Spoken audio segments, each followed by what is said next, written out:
The bar was dimly lit, the kind of place where old stories hung in the smoke-stained air and country music played faintly from a jukebox that had seen better days. Jack Mercer, a single dad and former Marine Corps veteran, sat in his usual corner booth. He wasn't here for the drinks, his glass of soda had gone flat an hour ago. He was here because the bar was quiet enough for him to think, yet crowded enough that no one noticed the man who preferred silence. His mind often wandered back to the battlefield, but these days, his battles were at home, raising his 12-year-old daughter Emma on his own. The Friday night crowd was louder than usual, people spilling in from nearby offices and farms. Laughter mixed with the sound of clinking glasses, but something caught Jack's eye almost immediately. Two young women walked in together, tall, striking, their resemblance impossible to ignore. They were twins. Both carried themselves with a confidence that didn't match their age. They couldn't have been older than their late 20s, but there was a presence about them that made the rowdy crowd part without realizing it. Jack thought nothing of it until trouble started brewing at the bar counter. A pair of off-duty cops, already a few drinks too deep, had zeroed in on the sisters. Their badges hung loosely from their belts, their voices loud and slurred. One leaned too close to the brunette twin, his hand brushing her arm in a way that made her stiffen. She politely moved away, but he followed. The other twin stepped in, her sharp words slicing through the noise, but the cops only laughed. To them, they were just two women in a bar, two women they thought they could corner. Jack's jaw tightened. He recognized the look in the sisters' eyes, controlled anger, the kind that came from being pushed one too many times. He knew that look all too well. Emma's face flashed in his mind.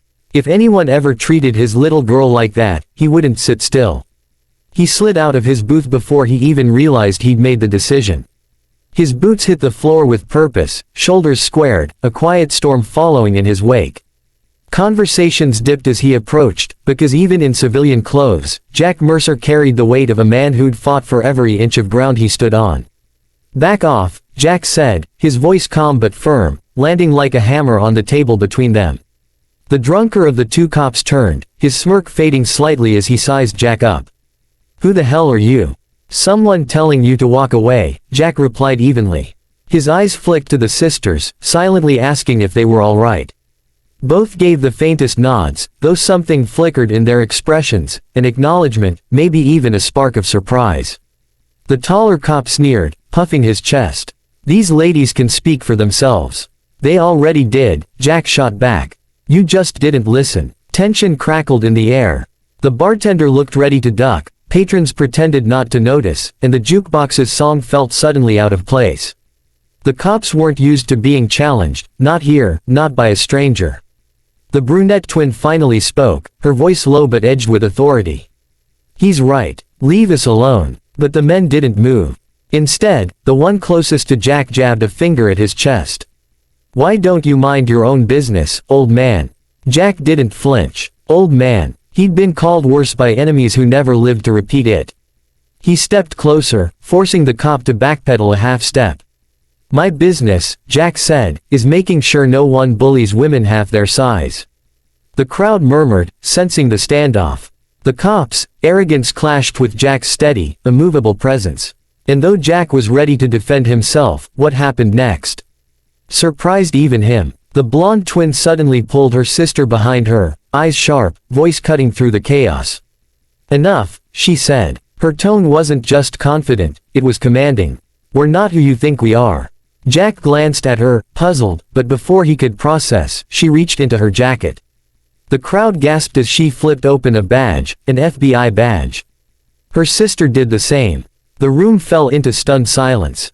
Jack blinked. FBI. He'd stepped in to protect them, thinking they were civilians in trouble, but these women were federal agents. Trained, armed, more capable than most of the men in the bar combined. The drunken cops froze, their bravado crumbling. The brunette twin's voice was like steel. "You're out of line. Both of you. Hand over your weapons." The taller cop sputtered, You can't just."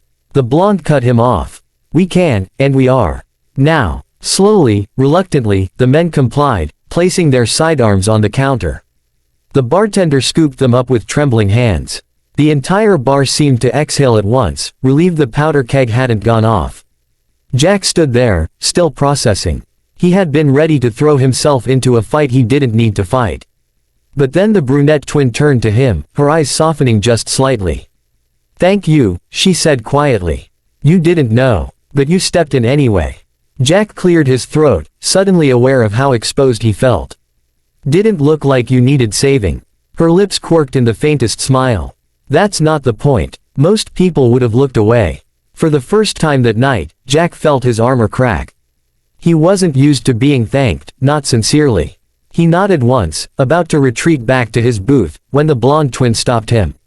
"Wait," she said. "What's your name?" "Jack Mercer." Her gaze flicked over him, assessing the way she might size up a witness, or a suspect. "Marine." Jack raised an eyebrow. "How'd you guess?" "The way you stand," she said simply. "The way you don't flinch." The brunette added, "and the way you stepped into a fight that wasn't yours." "That's a soldier's instinct." Jack almost smiled, but something heavy lingered in his chest. He didn't want to talk about his service, not here, not now. "I'm just a dad," he said instead. The blonde tilted her head. "A dad who knows what it means to protect." Before Jack could reply, the local police were called in. The two drunk officers were escorted out, faces pale with the realization their careers might be over. The crowd began to disperse, the storm passing, but Jack stayed rooted in place. The twins stayed too. When the bar was quiet again, they joined him at his booth. He wasn't sure why, maybe because they sensed something in him. "My name's Claire," the blonde said. "This is my sister, Kate." Jack nodded. "Nice to meet you, I think." Kate smirked. "You saved us from wasting time wrestling two drunk cops. So yeah, nice to meet you." They talked. At first, it was surface level, the kind of small talk strangers shared. But soon the conversation deepened. The sisters were undercover, working a case involving corruption in the local police department. They hadn't planned on being cornered tonight, but their cover wouldn't hold if they escalated the fight too soon. Jack's intervention had given them an out.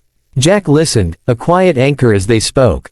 He told them little about himself, just that he was raising Emma alone, that he'd left the Corps years ago, that nights like this were his way of keeping the ghosts at bay. But the sisters saw through him. Agents trained to read people, they recognized the way his eyes drifted, the way his voice dipped when he mentioned his daughter. They didn't push, but they understood. The night stretched on. Eventually, Claire leaned forward, her expression thoughtful. "You know, Jack, people like you, people who step up when they don't have to, that's rare."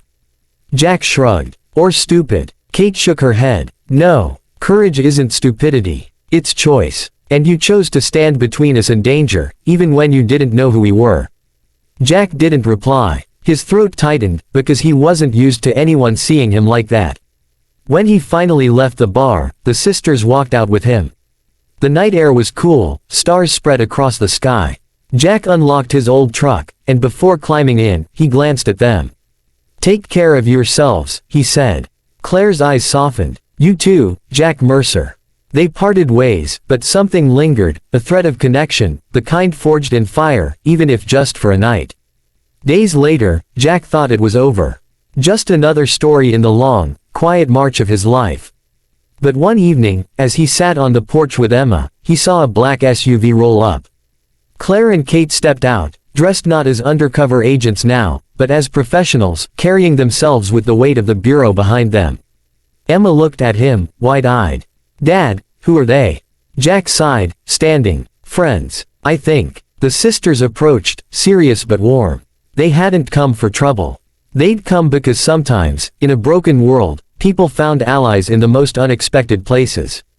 And for the first time in a long while, Jack Mercer felt something stir inside him, hope that maybe his story wasn't over. Maybe, just maybe, the battles he fought could lead to something worth holding on to.